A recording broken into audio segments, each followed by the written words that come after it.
Week 6 of the Castrol Canadian Touring Car Championship, presented by Toyota Tires, took place at the Grand Prix of Motorsport. Motorsport was packed with teams, crews, and fans as the 5 different series came out to race, including the American Le Mans Series. But as always, the touring cars put on quite a show.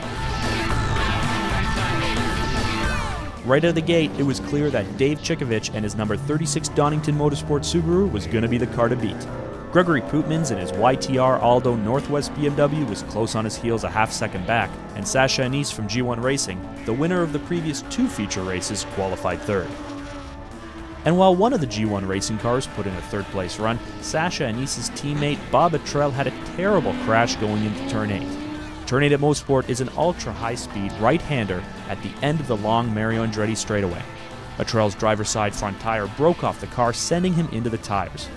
Fortunately, Atrell was able to get out of the car, and after a thorough medical checkup, was released. The car was unsteerable, and it was just, I don't even know. I don't even think I slowed down going into the tire wall. So I just braced for it. I took the shot, and it heavily damaged the car. The cars lined up onto the track late Saturday afternoon for race 1. Perhaps it was the fans, the fantastic weather, or the fact that the pressure was on for many of the drivers in the championship hunt to put in a great race, but with the drop of the green flag, everyone was giving it their all. And going into corner 1, they ran out of room on the racetrack. Midfield, where the top drivers in the touring class were racing, P1 starting Michel Salenbach in his Mini went to the outside to pass a slower Super Touring car, as Anthony Rapone and Tom Kwok went to the inside. Going into corner 1, Salenbach came down the racetrack and bounced off the side of Kwok, and as the field began to stack up, it became a mad dash to get around the spinning Mini.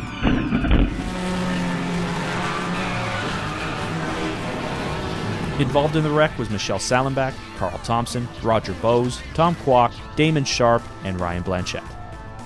When we got back to racing, Chikovich and Pootman pulled away from the field, and while Chikovich was able to maintain his lead for the rest of the race, Pootmans pushed his car as hard as he could to try and overtake that Subaru. In the end, the finishing order was the same as qualifying: Chikovich, Pootman, and Anise. In touring class, the first lap wreck really shook things up.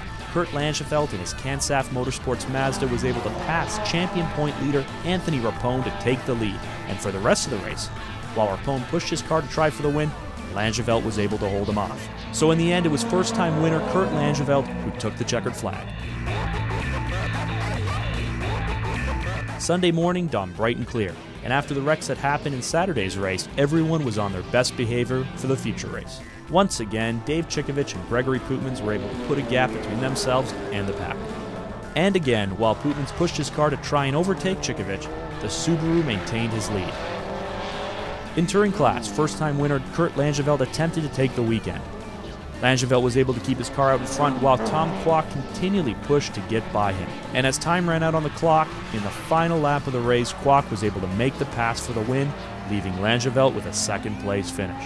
So here are our winners. In Super Touring, third place went to Sasha Anise and G1 Racing, second to Gregory Pootmans and YTR-Aldo Northwest, and taking the weekend with the pole, race 1 and the feature race, Dave Chikovich and Donington Motorsports. Thanks to the Can-Jam guys and Donington for putting together a great race car and full sweep of the weekend. So we needed those points versus Nick, and I'm not sure how Nick did today, but I think it should be pretty much neck and neck for the championship in the last round. In the touring class, third place went Anthony Rapone and Durabond Compass 360 Racing, second to Kurt Langeveld and Can-Saf Motorsports, and with his second win of the season, Tom Kwok and M&S Racing. What's the mean? I feel so happy on I get the first place, you know. Now let's take a look at the standings in the driver points.